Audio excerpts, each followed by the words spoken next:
boa tarde. Amanhã é o Dia do Índio e nós fomos até Mato Grosso do Sul conhecer o artesanato Caiová. Boa tarde, Ana. Boa tarde a todos. Tem também uma matéria especial para os amantes dos discos de vinil.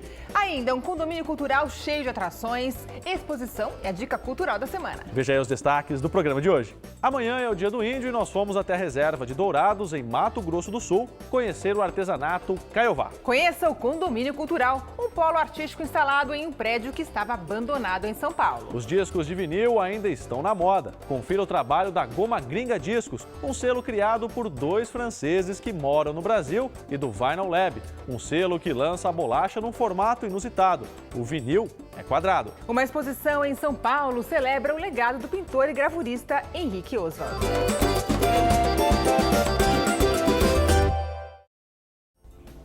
Amanhã, 19 de abril, é o Dia do Índio e o Para Todos começa lembrando a diversidade e a beleza dessa cultura. Você vai conhecer agora o artesanato Caiová, feito na reserva de Dourados, em Mato Grosso do Sul. Os adereços que fazem parte da indumentária ajudam a divulgar a cultura indígena. O trabalho tem cada vez mais espaço nas feiras e exposições turísticas.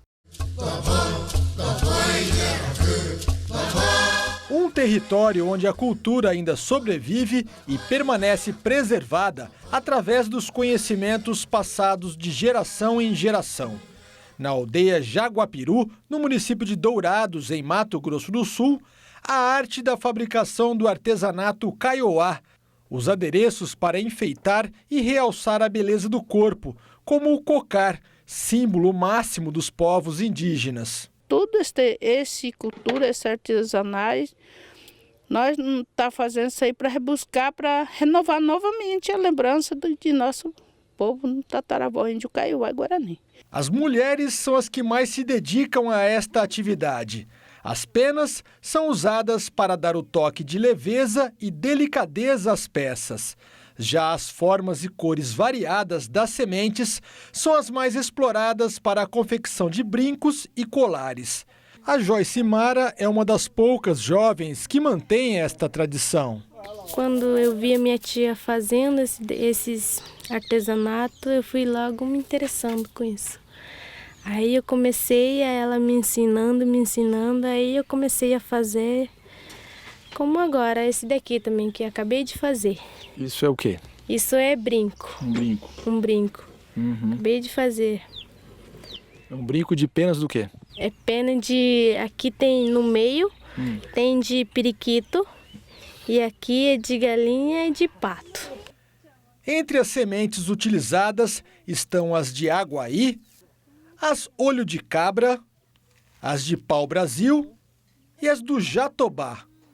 Agora a gente vai acompanhar a dona Alda, a Joyce, a dona Estela.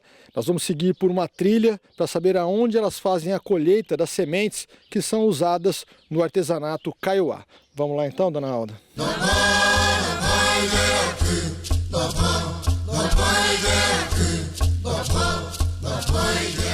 Caminhamos um pouco e ao lado do bananal, o que elas conhecem como sorotó, uma planta com um fruto cheio de espinhos. Esse daqui a gente faz, é artesanato, colar dele. Esse aqui já está a ponto de fazer já. Tem que colher, tirar a semente e colocar para secar. É, a gente coloca para secar. Só que ele tem muito espinho, tem que tomar muito cuidado para tirar. Seguindo no mato, elas colhem as sementes dessa folhagem, a pariri, e depois, em meio aos galhos caídos, se concentram nas vargens da leucena. Tá, então... Nós vamos levar para nós fazer nosso trabalho, né? Eu fiquei muito feliz que a semente já tem para a gente fazer, menos para hoje, né? No retorno, direto para a Grandioca, onde se preparam espiritualmente para iniciar uma espécie de ritual que mistura a dança e um canto sagrado. É uma forma de louvor a Deus, um agradecimento pela colheita e um reconhecimento à importância da natureza na vida de todos os seres humanos.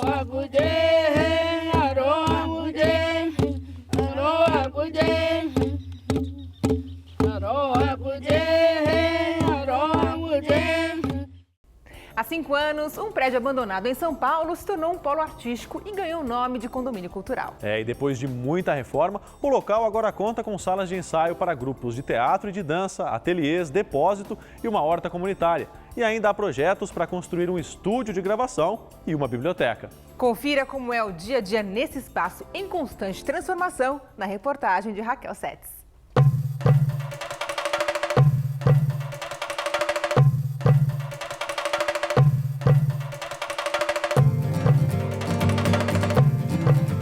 O nosso passeio pelo condomínio cultural começa nessa sala. Aqui estão reunidos diversos objetos que foram encontrados pelo espaço. É que aqui antigamente funcionava um hospital. Então a gente encontra aqui livros de medicina, vidros de glicose, chapas de raio-x e também uma cama.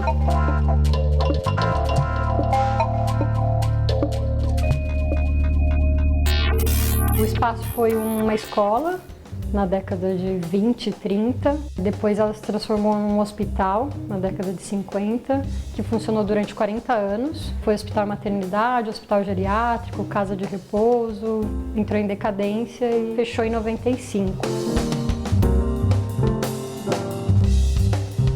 O imóvel de 1.250 metros quadrados ficou abandonado por 15 anos, até que o empreendedor cultural Caco Guirado e a produtora Jéssica Arjona adquiriram o espaço. O início foi muito mão na massa. Veio um grupo, vê uma sala potencial, putz, aqui daria uma sala de ensaio, vamos limpar, vamos fazer elétrica, vamos colocar o linóleo, botar a cortina e botar para funcionar. Hoje a gente tem quase 100% da casa preenchida com os artistas. Não é um espaço de locação, é um espaço de pensar coletivamente a convivência. Cada um contribui pelas salas ou pelo espaço, mas também rola trocas. Por exemplo, eu posso fazer a identidade visual do condomínio, então vamos trocar espaço para um serviço.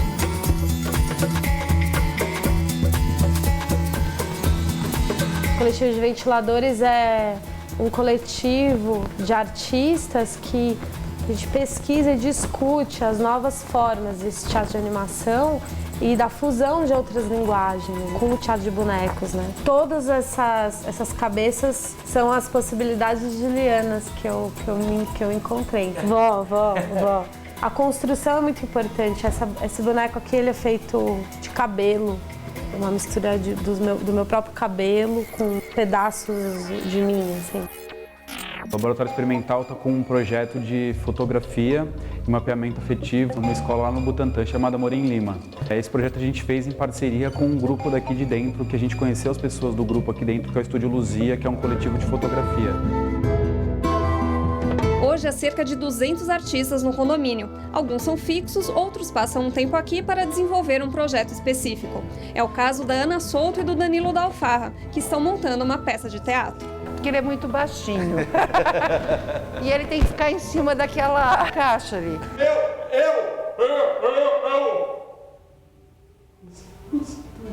Um velho palhaço chamado Dom Gran Palhaço Apolônios Dionísios, no final da sua carreira, resolve finalmente fazer a sua grande obra séria, porque ele nunca quis ser palhaço, ele queria fazer teatro sério. Então ele resolve montar a sua obra-prima, que vem a ser nada mais nada menos do que toda a história do homem sobre a Terra, desde o seu surgimento até os dias atuais. Meu pedaço de alma. E aqui é o antigo centro cirúrgico.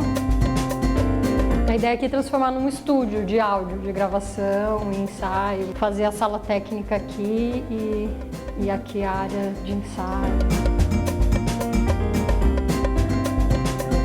Mas essa é uma sala que a gente nunca mexeu, por exemplo, que era a antiga cozinha do hospital. Então, essa ainda é azulejada, então o teto esse ainda está em boas condições, né? E aqui virou o nosso depósito e aqui a nossa passagem secreta, que a gente tem um esboço do projeto da biblioteca. Então precisa ainda reformar a sala, arrumar para ela ficar aconchegante e própria para o uso, né?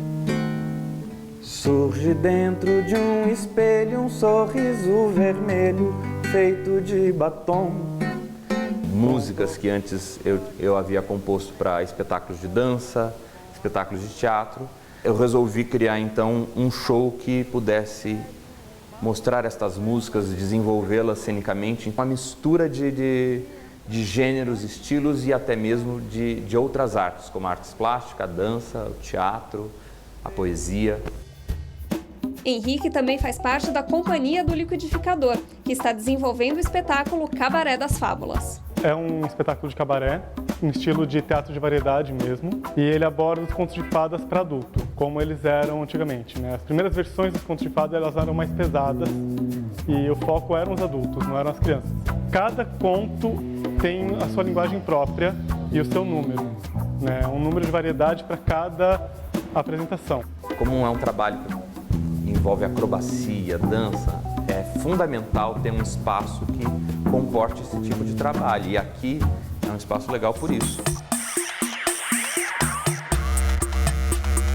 Eu nunca tive um ateliê sozinha, assim. Isso daqui é o máximo de sozinho que eu já tive, que é tipo um quadrado, assim. E esse meio termo que eu encontrei aqui, que é meio coletivo, meio individual, que você tem um espaço, mas também sempre gente passando e tal. Acho que é bom, assim, trocar ideia, não ficar só no seu lugar. Está sempre em transformação, desde o pensamento de qual o modelo organizacional, qual que é o modelo de gestão do espaço, mas também o espaço físico, né? A gente brinca que é reforma para o resto da vida.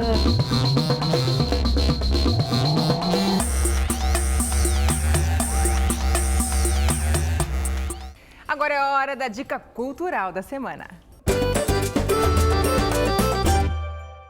Boa tarde, Wagner. Bom, conta pra gente qual é a dica de hoje.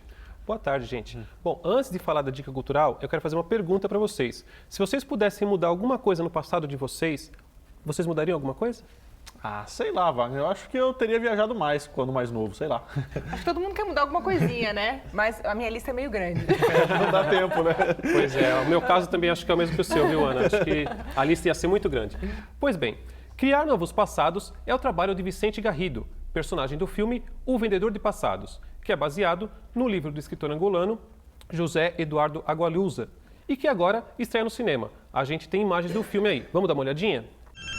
Eu preciso falar com você. Quanto tempo você demora para fazer um passado? Esse aí é o Lázaro Ramos, que faz o Vicente. Um dia ele recebe em seu escritório uma misteriosa mulher, interpretada pela Bela Aline Moraes. Ela dá liberdade total para o Vicente reinventar o seu passado.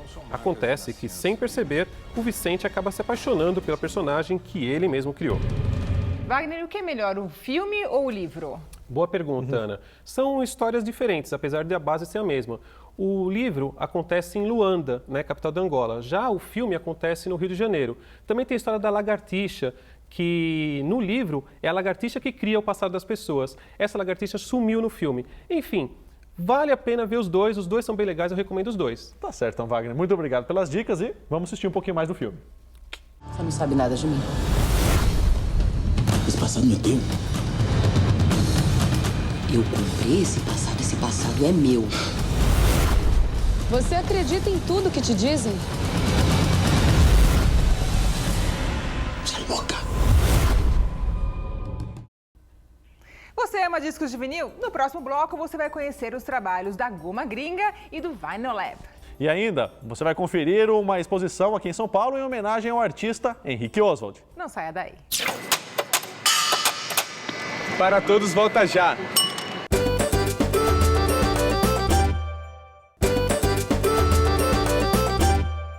E tudo que era eterno morreu. Olá, meu nome é Henrique Ataíde e eu estou no Para Todos.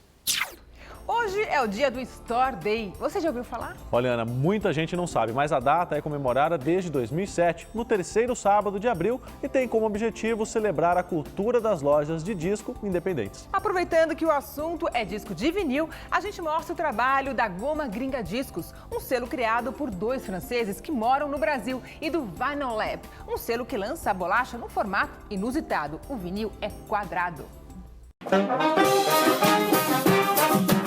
A música que você escuta aqui está disponível para download junto com a discografia completa no site de Thiago França.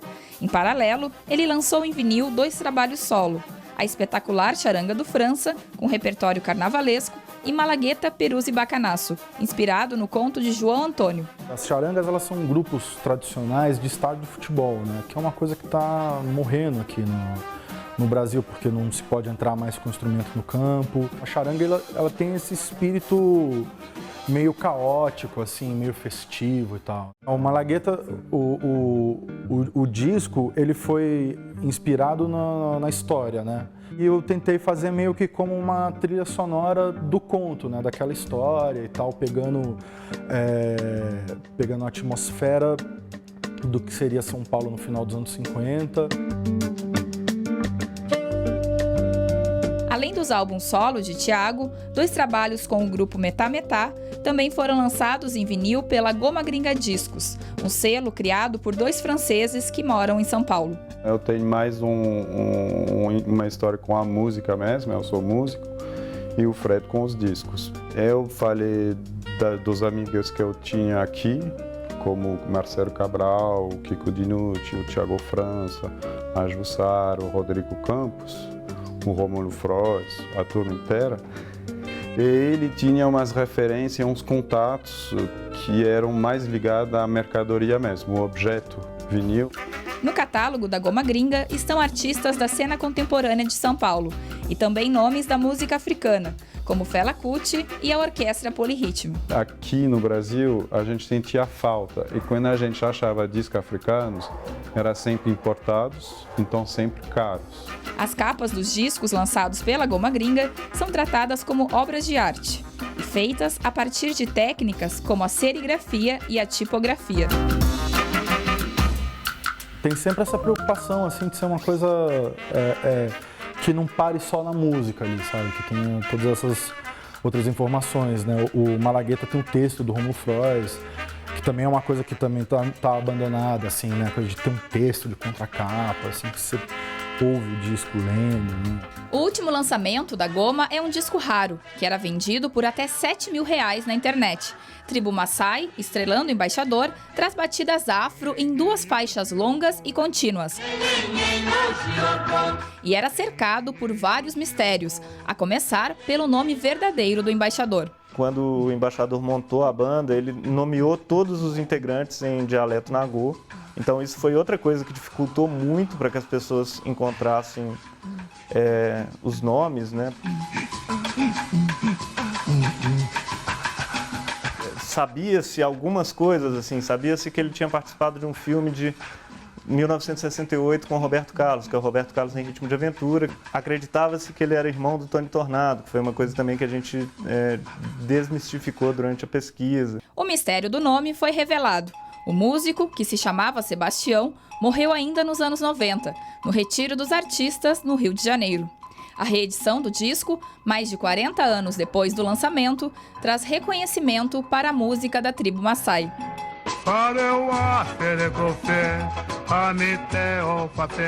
Outra iniciativa em torno dos bolachões é a do Vinil Lab, do DJ Nigas e de Arthur Joly, que oferece cortes de vinil em tiragens pequenas e num formato bem peculiar. É nessa máquina que trabalhou por anos na Jamaica que os discos quadrados são gravados. Que a agulha, o que ela faz? Ela está empurrando, né? De acordo com o sinal, ela vai gravando no disco, ela vai fazendo os seus caminhos, né? E é basicamente a mesma coisa dos anos 30, dos anos 40, só que readaptado para os dias de hoje. Qualquer tipo de arquivo, formato MP3, Wave, o computador vai jogar para a placa, eu pego a saída, passo por um amplificador, e o amplificador joga para cá, para a cabeça. Então, ó, se a gente abaixar, a gente vai escutar aqui a cabeça gravando, ó.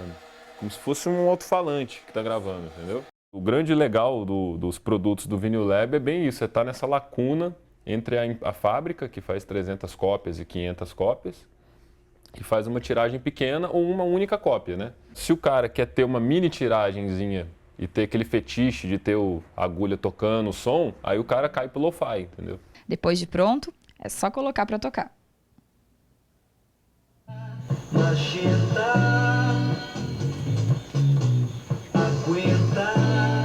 O vinil vinil é a coisa do objeto, né? O vinil tem uma coisa ritualística, meio cerimonial, né? E você parar para poder ouvir aquele som.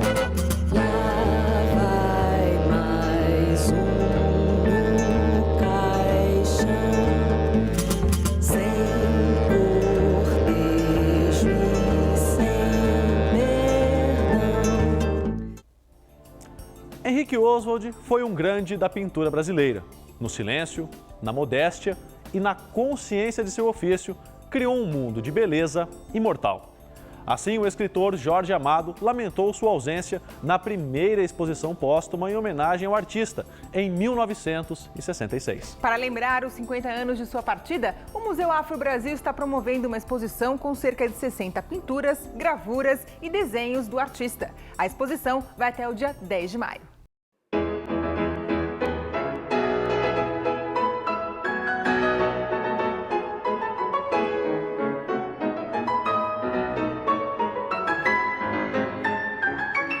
E ele foi um dos primeiros professores de gravura de toda uma geração do Rio de Janeiro. Por exemplo, na Escola de Belas Artes, não só eu fui aluno dele, como a Sônia Castro, Hélio Oliveira, José Maria de Souza, Aida Maria, vários artistas. No Rio de Janeiro, ele foi professor da Faiga Ostrovia, da Renina Katz, né?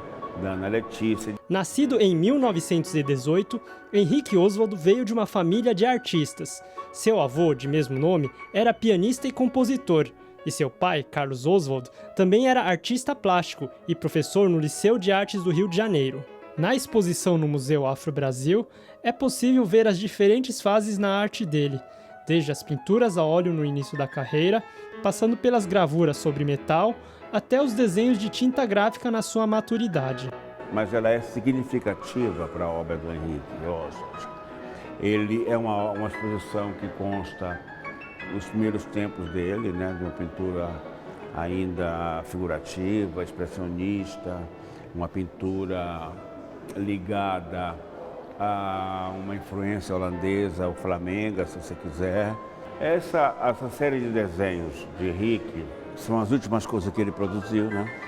Ele, de uma certa forma, abandona a pintura e em 64 ele faz essa série de desenhos, 63 e 64, que são desenhos grandes, como você está vendo, de tinta gráfica, né?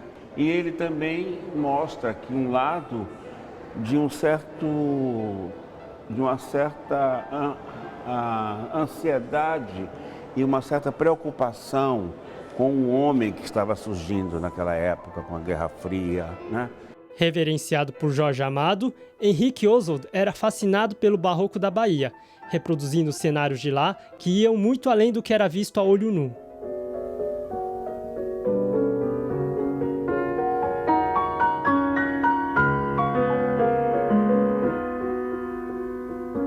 Henrique Oswald chegou a declarar no jornal, pouco antes de falecer, que se considerava um artista baiano. Pois é, você sabe que Henrique não é um artista baiano, né? Na realidade, ele é um artista carioca, né? Porque ele nasceu no Rio. Muito embora o seu tema seja uma Bahia, não literalmente Bahia, né?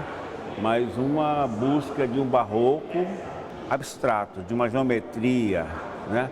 E de uma repetição de formas como o barroco, né? Mas o que eu acho a grande eloquência da obra dele é essa fase baiana, onde essas fachadas, esses meios tons, esses lavis, né? Essa delicadeza de representar o imaginário baiano, eu acho que é sensacional. A mostra fica aberta até o dia 10 de maio, de terça a domingo, das 10 às 17 horas, no Museu Afro Brasil, em São Paulo. Depois de 50 anos, você sabe, a produção de um artista está sempre ligada à questão dos colecionadores. Enfim, mas é uma exposição inicial, vamos dizer, para uma descoberta, sobretudo em São Paulo, em que ele é pouco conhecido.